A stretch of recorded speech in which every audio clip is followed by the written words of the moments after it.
Les jeudis de l'économie avec la BCI. BCI, la banque partenaire de tous les entrepreneurs calédoniens. Bonjour à tous et bienvenue dans les jeudis de l'économie Radio Rythme Bleu. L'Observatoire des communes de Nouvelle-Calédonie 2023 a été présenté hier par l'AFD, l'Agence française de développement, une analyse sur laquelle nous allons donc revenir dans cette émission avec nos invités. Johan Lecourrieux, maire de Doumbéa et membre du gouvernement en charge des relations avec les communes. Thomas de Gubernatis, qui est le directeur adjoint de l'AFB. Damien Rouanet et Arnaud Lataste, qui sont chargés de mission secteur public et qui ont rédigé cet Observatoire des communes 2023. Bonjour à tous les quatre. Bonjour. Bonjour Jean-François. Et merci d'avoir accepté notre invitation. Un mot avec vous pour commencer, si vous le voulez bien, Thomas de Gubernatis. L'AFD, c'est le 8e observatoire qui publie chaque année. C'est un outil important sur lequel vous travaillez parce qu'il donne des indicateurs assez précis. Jean-François, merci de votre invitation et de nous donner l'opportunité de partager sur cet observatoire. Avant de rentrer vraiment dans l'observatoire, je voudrais peut-être dire quelques mots sur l'AFD, la place de l'AFD en Nouvelle-Calédonie. On vous connaît souvent de nom, mais peut-être pas forcément dans notre action. L'AFD, c'est en moyenne 19 milliards de francs qui sont injectés dans l'économie chaque année à travers les projets que l'on finance, et notamment, en grande partie, les financements que l'on apporte au secteur public. Le secteur public représente 80% de notre activité. Lorsque l'on finance des collectivités locales, notamment, je pense aux communes, on finance de l'investissement et c'est autant d'argent qui va ensuite bénéficier à l'économie à travers le secteur du BTP en grande partie. Et pour être précis, c'est des financements qui se font sous forme de prêts ou se forment vraiment de dons ou de subventions ? Alors l'AFD intervient quasiment exclusivement sous forme de prêts. 99% de nos financements sont sous forme de prêts. On a d'autres outils dont je parlerai peut-être un petit peu plus tard, sous forme de subventions. On est le premier bailleur des collectivités locales et on porte 2/3 de la dette des communes. Donc on les connaît très bien, les communes.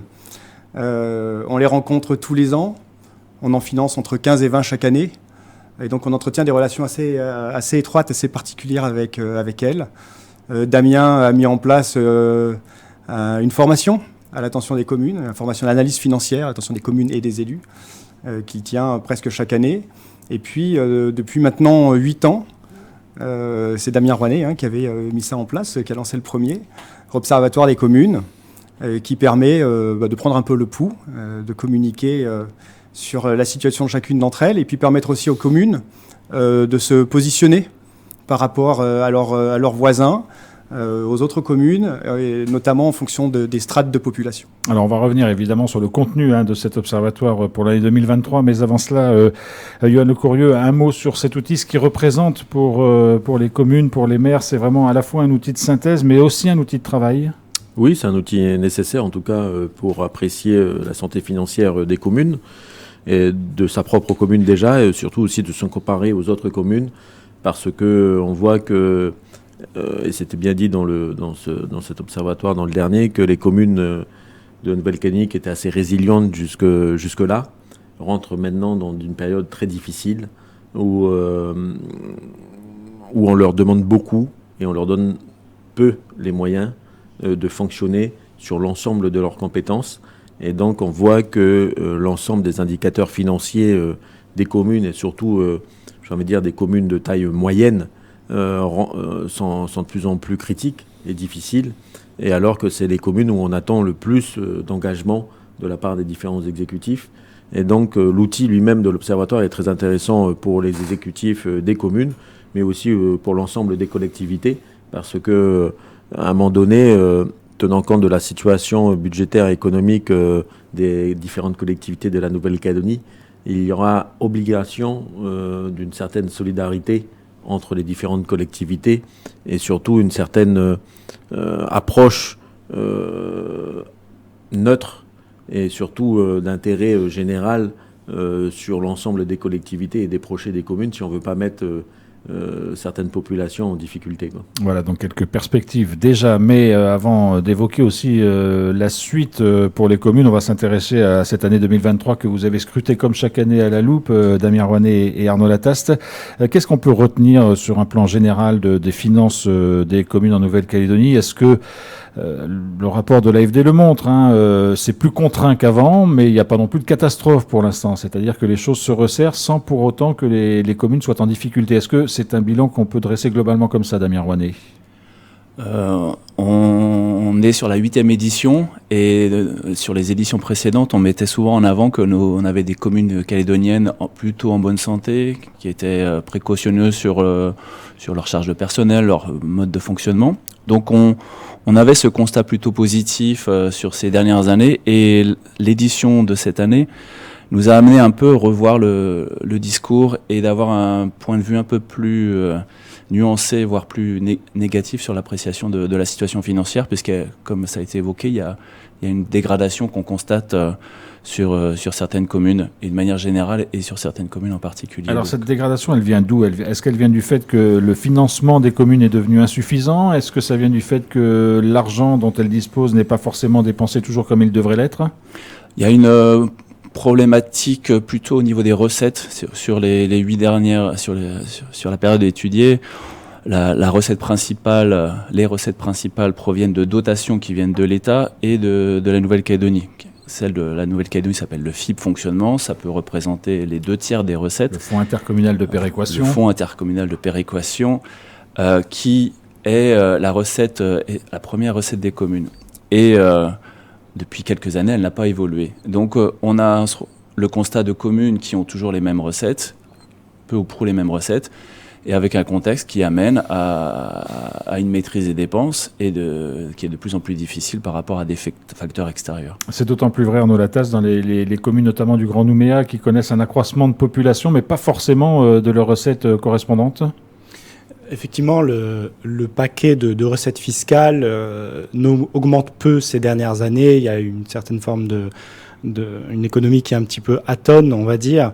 Donc il y a quelque part des recettes qui sont relativement stables et des besoins qui augmentent. Il y a en plus en 2022 un effet fort issu de l'inflation qu'on a tous connu, qui vient faire un effet ciseau entre des recettes atones et des dépenses qui augmentent fortement. Et ça, c'est d'autant plus vrai pour les communes du Grand Nouméa. En effet, elles ont une croissance démographique qui appelle des investissements, qui appelle une augmentation des services publics. Et la grande question, c'est comment est-ce que ces communes du Grand Nouméa peuvent y faire face dans la situation actuelle ? Ça, c'est une équation qui est extrêmement compliquée à résoudre. Vous confirmez, Yohan Le Corieux ? Un très bon résumé de la situation financière des communes de l'agglomération, voire des communes qui accueillent de la population. Parce que nous avons des communes telles que Boulou-Paris ou le PKP Koumak aussi qui sont en difficulté, parce que c'est des communes qui sont en développement urbain et qui accueillent de plus en plus de population et donc qui attendent des besoins supplémentaires, que ce soit au niveau de l'aménagement urbain ou des fonctionnalités d'une commune. Donc ça demande des financements, et notamment en fonctionnement, et ce qui appelle à mettre en danger on voit les structures financières de ces collectivités. Donc, ces communes ont fait un gros effort pendant la période Covid, ont assumé beaucoup de compétences, beaucoup de missions qui ne leur étaient pas les leurs et elles ont assumé pour leur population. Et on voit que le contre-coup de cette période Covid et la difficulté économique et financière de la Nouvelle-Calédonie de se relancer laisse des traces dans les budgets des 2 dernières années, ce qu'on retrouve très bien dans la traduction des chiffres indiqués dans le document issu de l'Observatoire des communes. Donc, et malheureusement, j'ai peur que les années à venir, en tout cas les 2 années à venir, soient dans la même problématique si ces collectivités n'ont pas de recettes supplémentaires ou de ressources supplémentaires, alors que c'est tout l'inverse à l'heure actuelle. On est plutôt à leur tendance à leur donner des charges. Mais je suis obligé de vous poser la question. On va parler de ces charges supplémentaires qui sont prévues. Vous parlez de ressources supplémentaires pour les communes. D'où pourraient-elles provenir ? Est-ce que ça veut dire qu'il faut que les communes calédoniennes, comme en métropole, puissent lever l'impôt ? C'est une question qui revient régulièrement. D'où pourraient provenir d'éventuelles ressources supplémentaires pour les communes en Calédonie ? Déjà, l'assiette du budget de répartition qui alimente la plupart des budgets des collectivités, communes, provinces et Nouvelle-Calédonie, soit peut-être le pourcentage dédié aux communes plus élevé, que la plupart des taxes créées en Nouvelle-Calédonie dans les derniers mois ou dans les mois futurs ne soient pas coupées en petits morceaux mais alimentent le budget de répartition, que la possibilité, comme en métropole, que les communes lèvent un impôt, pourquoi pas, de manière optionnelle, mais que cela n'aille pas au détriment d'autres recettes, mais en plus, parce que vraiment les communes de Nouvelle-Calédonie ont les mêmes charges qu'en métropole, mais pas les mêmes recettes. Et puis aussi, il y a de laisser peut-être certaines compétences aux communes, par exemple les compétences de l'urbanisme, de le redonner aux communes pour que chaque commune, chaque exécutif puisse avoir la volonté de développer ou non, et de quelle manière sa propre commune, et donc de faire venir des entreprises, de faire venir différents types de populations et d'activités qui permettent de nourrir aussi les budgets communaux. Damien Roiret. Je voulais rappeler que les communes sont des moteurs de la commande publique, de la dépense publique, de l'investissement. Sur la mandature précédente, c'était 17 milliards d'investissements par an. Pendant la période Covid, on n'était qu'à moins de 15 milliards. La reprise qu'on attendait sur 2022, c'est à peine plus de 15 milliards. On est à 15 milliards 3.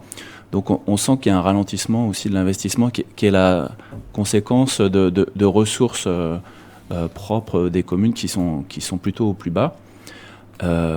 Les autres sources de financement vont être l'emprunt, mais si on a une situation financière dégradée, c'est quand même plus compliqué d'emprunter.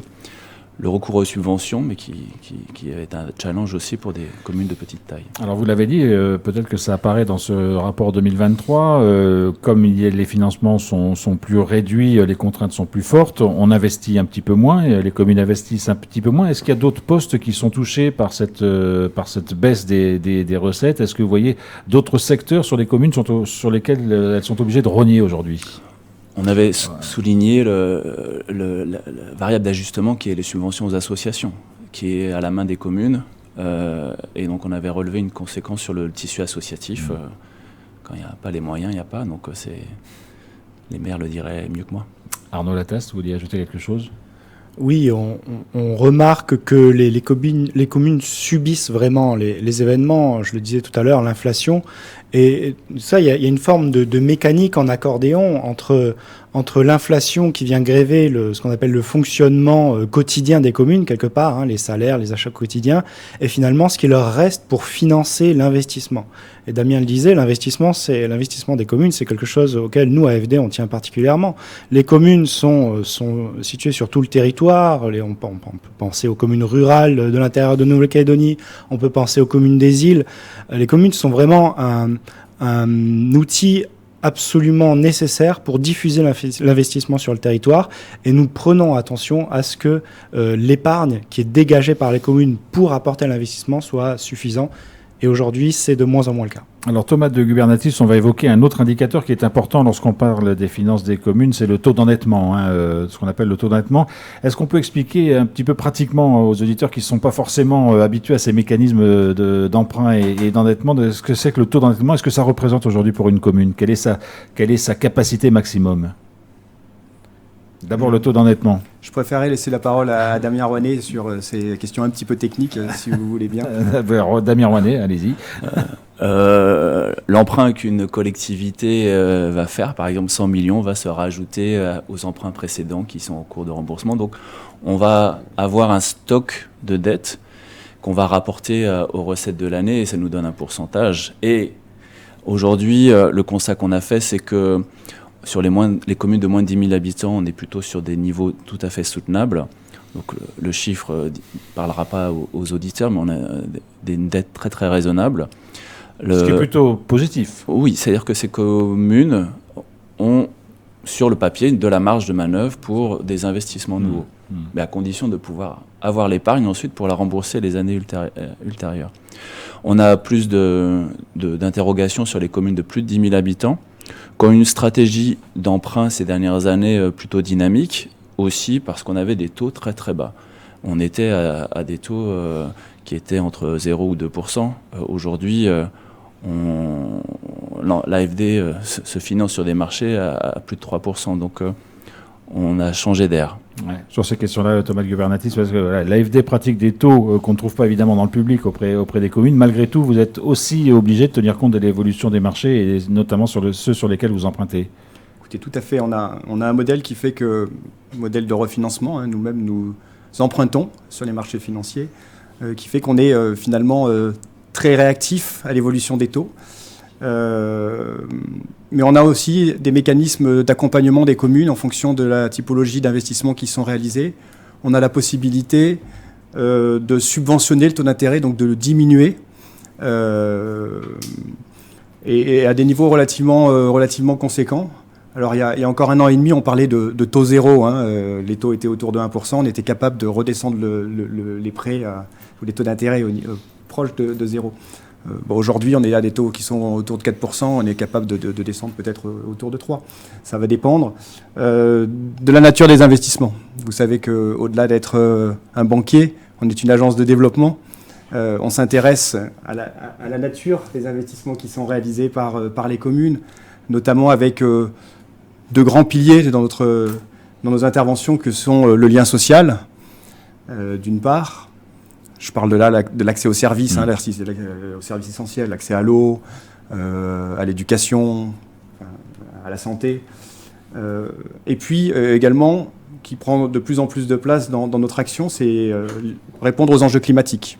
La transition énergétique d'une part, mais également les problématiques d'adaptation au changement climatique, dont on a pu parler d'ailleurs à plusieurs reprises cette année, pour certaines communes du littoral.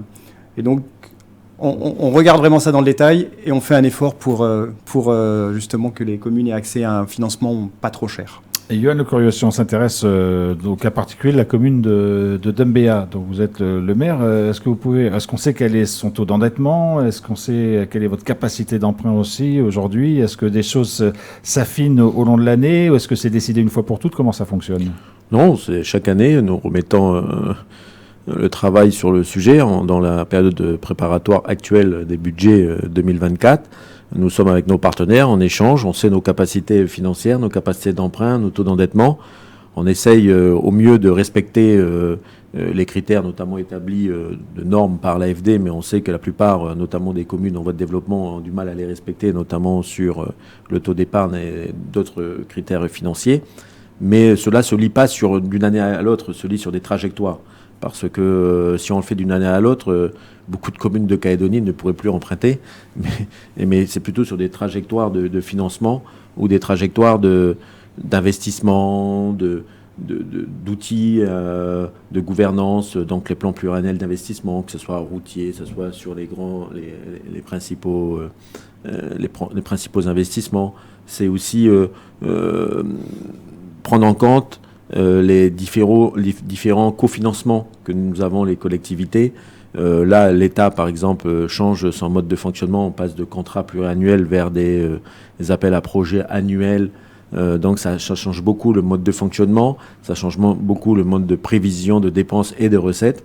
Nous avons aussi la contractualisation avec d'autres collectivités telles que les provinces. Donc, pour le sud, la province sud, à quel niveau, à quel montant. Donc, ça change vraiment toutes les programmations. Cette année, ça remet beaucoup de choses en question et c'est là où c'est difficile après de mesurer, mais l'ensemble des collectivités, et la collectivité d'Ambert en particulier, nous faisons un niveau d'emprunt très mesuré, même si nous avons un fort développement urbain et des fortes attentes. Je rappelle qu'il n'y a encore pas si longtemps, la commune de Dumbéa, jusqu'à il y a 2 ans, construisait quasiment un groupement scolaire, c'est 18 classes par an. Donc c'est conséquent. Donc maintenant, c'est plutôt régulé dans le bon sens. Et on a d'autres communes telles que Païta, ou voire même un peu Boule-Paris, mais d'autres communes aussi dans le Nord, sont en fort développement et nécessitent beaucoup d'accompagnement financier. Et c'est là où je dis l'ensemble des collectivités, que ce soit l'État, les provinces, doivent jouer le rôle avec les communes pour mieux les accompagner dans ce développement, parce que la population est une population communale, provinciale et territoriale en même temps. Thomas de Gubernatis. 2 réactions à ce qui vient d'être dit, peut-être parce qu'on ne l'a pas souligné. D'abord, dire que les communes de Nouvelle-Calédonie sont très bien gérées. Si on compare par rapport au reste de l'outre-mer, les ratios ne sont pas du tout les mêmes dans le reste de l'outre-mer. Alors la situation se tend un petit peu, et effectivement, ça a été évoqué déjà, parce qu'il y a un certain nombre de dépenses qui sont subies et que les communes ont peu de latitude sur leurs recettes. La seconde chose que je voulais évoquer, donc vous parliez des nouveaux, ce qui succède au contrat de développement, qui s'appelle le Fonds communal de développement, qui va se faire sous forme d'appel à projet. L'État, à travers le ministère des Outre-mer, nous a doté d'un fonds, le fonds Outre-mer, sous forme de subvention, que l'on apporte aux communes et que l'on peut apporter aux communes pour les aider à préparer les projets. Préparer les projets d'investissement, c'est faire des études de faisabilité, permettre d'être prêt à répondre aux appels à projets pour que les projets s'exécutent rapidement. Et toujours sur les secteurs évidemment portés et privilégiés par l'AFD. Hein. Alors pas nécessairement. On intervient auprès des communes sous une forme de financement budgétaire. Donc on finance potentiellement tous les projets. Mais on va essayer d'accompagner les communes sur des projets qui peuvent être plus vertueux, notamment sur la transition énergétique, dans le cadre d'un partenariat avec l'Agence calédonienne de l'énergie. Sur les autres problématiques que j'évoquais tout à l'heure, climatiques, liées à l'adaptation au changement climatique. Et puis plus globalement, on a structuré depuis le milieu de cette année un dispositif d'accompagnement des communes pour élaborer leur programmation pluriannuelle d'investissement. Donc identifier les investissements importants pour le territoire, les chiffrer, les prioriser et planifier ça sur les prochaines années, de sorte que la commune soit, encore une fois, prête à répondre à ces appels à projets de l'État. Alors, l'une des particularités des communes de Nouvelle-Calédonie, on a bien compris, c'est qu'elles n'ont pas finalement beaucoup de leviers sur leurs recettes, puisque c'est des recettes qui leur proviennent de l'extérieur. On a vu qu'aujourd'hui, on était arrivé quand même à une situation très tendue. On ne va pas parler encore de dégradé, mais en tout cas très tendue. Est-ce qu'il y a des risques aujourd'hui de voir des recettes supplémentaires s'ajouter sur les communes calédoniennes et est-ce qu'éventuellement, ça pourrait mettre en danger certains équilibres financiers dans certaines communes d'Amir-Rouanais? On suit attentivement tout ce qui se passe autour du monde communal et ce qui peut se décider au Congrès ou à d'autres niveaux. Une revalorisation du point d'indice du fonctionnaire, ça va concerner le personnel communal. On imagine des évolutions sur les cotisations sociales dans le cadre de la résorption des déficits sociaux. Ça touchera aussi les employeurs communaux. On a des évolutions sur la prise en charge de l'enseignement privé. Les communes sont au premier rang. Donc on a toute une série de mesures qui s'annoncent, qui vont impacter les communes. Et ce qu'on s'attend, c'est plutôt à descendre d'une marche. Comme l'inflation a eu un impact sur 2022 ou 2023, des dépenses supplémentaires. Et l'année prochaine, peut-être de nouvelles dépenses. Donc on est plutôt sur une phase ascendante avec des perspectives qui sont assez peu lisibles. Les communes ont besoin de visibilité sur leurs ressources et sur leurs capacités. Alors dans la tasse, sur ce point-là, vous vouliez ajouter quelque chose? Non, Damien a très bien résumé les choses. Encore une fois, le terme qui convient, c'est que les communes subissent.